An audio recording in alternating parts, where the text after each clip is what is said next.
Não, você fala, por exemplo, em tempo real aqui, tô conversando com você, tipo, eu tô tentando detectar se tá mentindo. Não, eu tô tentando entender a sua linguagem corporal. Se você tá interessado na conversa, não. Se você tá mais fechado. A hora que eu vejo, por exemplo, você tá aqui com o braço mais cruzado e relaxado, a boca sua não tá tensionada, você tá liberando espaço pra eu falar. Quando eu percebo que você tá um pouco mais ansioso, eu quero falar alguma coisa, você comprime mais o lábio, aperta mais a mão, tensiona mais a musculatura do ombro. Então aí eu falo, beleza, deixa eu calar a boca. Caralho, aí, vamos fazer esse cara aqui vir no flow direto, então, né, cara? Não tem como ele palestrar infinito. Não, efetivamente não, cara. Bom, então você tá vendo aí que eu tô querendo ouvir tu falar, pô. Esse é o meu objetivo. Sim, e aí, cara, eu pensei que tu já tivesse... Mas você estudou essas paradas antes? Muito antes. Sim. Isso daí, você tá falando de 2017, foi quando você foi fazer o troço pra ter o certificado. Isso, foi o último... vamos dizer assim, a certificação mais alta em microexpressão facial é o FACS Certified Coder. Não existe mais alto que isso. Entendi. Em nível internacional. Então tu é o pica dos pica, assim, junto com os outros pica. Isso, entendi. Pode ser visto dessa forma. Tá. E mais a longo prazo eu tive várias formações nacionais em cinésia geral. Então, cinésia, ciência que estuda o movimento do corpo humano. Então, tacêsica, que é a ciência do toque. Oculésica, zonas visuais de interesse. Prosêmica, distância entre um corpo e outro. Gestual, emblemático, ilusório. Então, todas essas certificações já fui possuindo nesses anos, já fui fazendo. Em paralelo, nacional também, eu tive certificação em microexpressão facial, neurociência básica, anatomia do pescoço e da cabeça. E aí, por último, foram as minhas certificações internacionais, que foram todas no Paul Ekman Group, né? Microexpressões faciais, expressões faciais embrionárias e o título de FACS Certified Coder. E falta estudar alguma coisa nesse cara. sentido? Falta. Agora, a minha próxima meta é fazer o BI, que é o Behavior Analysis and Investigative Interviewing pela Emotional Intelligence Academy, que é basicamente o mesmo curso feito pelos oficiais do FBI, da Interpol, que é um curso não só de interrogatório, não só de entrevista forense, não só de análise de linguagem corporal, mas tudo isso voltado para o contexto jurídico, que como é o que eu trabalho, é o que eu quero fazer. E detalhe, no Brasil, hoje, a certificação em BI, que eu tenho conhecimento, eu conheço muita gente da área, então, que eu tenho conhecimento, só uma pessoa no Brasil tem. Caralho. Uma oficial da ABIN. Porra. Agência Brasileira de Inteligência. Uma única pessoa. Eu espero ser o próximo. Da hora, da hora. E pra fazer esse curso aí tem que ter essa certificação que tu já tem. Sim, o primeiro ponto é você ter o FACS Certified Coder. Mas assim, eu fiz até medo aqui, a hora que eu fui falar, você falou, por que medo? Porque, cara, é 40 mil contos. Esse lance aí que é 40 mil reais um semestre. Quantos semestres são? É um curso de um semestre só, né? É um entendi. intensivo de 6 meses na Universidade de Manchester, né? E esse 40 mil tá com custo de viagem, tudo? Não, isso o preço do curso. O ticket do curso, sem contemplar a minha estadia lá, meu deslocamento, comida, alimentação, nada. Então tu vai gastar uns 70 mil. 6 meses, né, na Mais, Europa, né? mais Cara, a 70 mil. Libra tá... Ah, sim, verdade. nota, Nossa. 6 meses na Europa, cara, tu vai gastar uns 100 mil...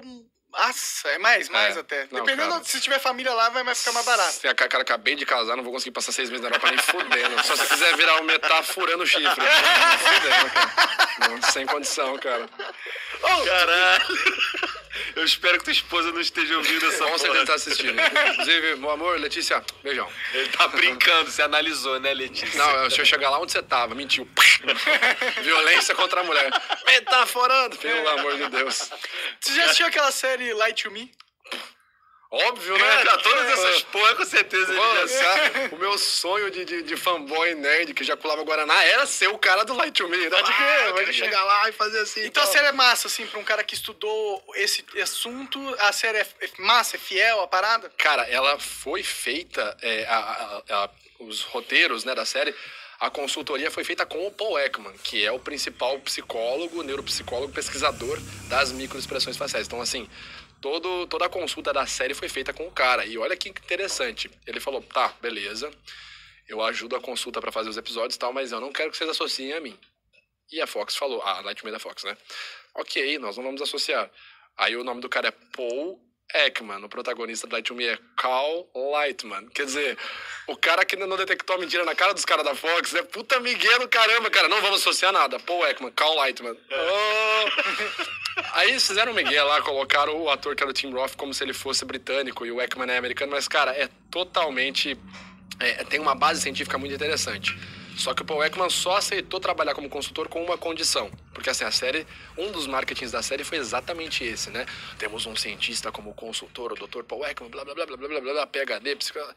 Então, uma das premissas do Ekman foi assim, eu aceito o trabalho, contanto que eu possa, semanalmente, no meu blog, postar uma crítica ao episódio mostrando onde ele não foi científico. E os caras, tipo, cara, é bizarro. Se você parar pra pensar, ele foi um gênio. Ele ganhou pra ajudar a escrever e ganhou pra detonar também. Verdade. É tipo, você vendeu o vírus e o antivírus ao mesmo tempo, né? E manteve a credibilidade dele, Total, não. Ele foi o Ekman é um gênio, cara. O cara é foda demais. Então, a série tem essa base científica, sim. Porém, é muito importante dizer... Pessoal, você que tá assistindo aqui, você que vai assistir Light 1 já assistiu, assiste agora. A galera me fala assim, Vitor, eu já assisti Light 1 inteira. Você acha que eu ainda tenho que fazer algum curso? Porra, tu tá de saca? Eu assisti House 2 vezes, cara. Eu não faço cirurgia nem fodendo, entendeu? Não sou louco, cara. Não. Meu pai tá tendo infarto. Pera aí, que eu vi a última temporada 2 vezes ainda. Não, pô. É, com certeza. Né? Cara, tem uma base, mas é muito dramatizada. Tem uma ficção do caralho. Tem muita coisa errada. Eu lembro que tinha lá um negócio que tinha os que estudavam e tinha os naturais. As paradas de naturais. Existe mesmo? É um artigo científico, 20 anos de pesquisa feitos pela Maureen O'Sullivan, Wallace Friesen e o Paul Ekman, chamado The Wizards of the Truth, os feiticeiros da verdade. O que eles entenderam? Uma pequeniníssima parte da população mundial consegue ter uma precisão na detecção de mentiras acima de 80% sem nunca ter tido estudo nenhum. Caralho. Isso seriam os naturais, mas é tipo, se eu não me engano, é algo entre 1,5% a 2% da população mundial. É pouca gente, muito pouca gente, né? Então é uma galera que assim, não é que o cara, eu já acertei. Isso eu recebo direto, de novo. A pessoa comenta na minha foto, Vitor, direto eu vejo minha mãe mentindo, acho que eu sou um natural. Eu falo, não, cara, você conhece tua mãe só, bicho. Não tem nada de natural. Tu sabe qual é a da tua velha, não tem nada de natural aí. Vai pra rua, vai ser enganado pelo primeiro vendedor de TechPix. Ou na 25 de março, dependendo. Conversa com o político, aí você detectar ele, aí você tá. Pode... mas político é fácil, ele tá sempre mentindo, né? É um estado compulsivo, de mitomaníaco. Cara, inclusive os naturais, né? Se você que tá assistindo acha que você é um natural, tem alguns critérios que não são muito interessantes, né? O critério principal é que a maioria dos naturais, quase todos eles, sofreram algum tipo de abuso na infância. E por pessoas muito próximas, abusos recorrentes. Então, geralmente, o pai ou alguém próximo abusava. Então, algo que se desenvolveu.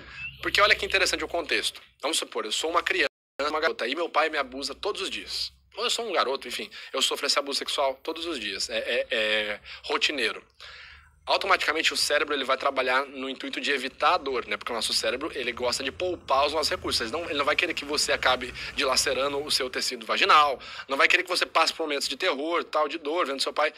Então ele vai começar a desenvolver novas vias para você entender quando seu pai vai cometer o abuso, para você vazar antes. Então essa é a ideia dos naturais. Entendi. É bem complicado, bem pesado, na verdade. Sim, né? Mas é também uma parte do que torna a vida bela, na minha opinião. Não tem nada que vem... Um abuso? Porra. Um abuso nunca é belo, cara, mas a vida é bela no sentido que todas as coisas ruins que acontecem com a gente também vêm atreladas a vários presentes da vida, tá ligado? Totalmente. Cara, um bom marinheiro não se forma em um mar tranquilo. São tempestades que formam a gente, com certeza. Sim, mas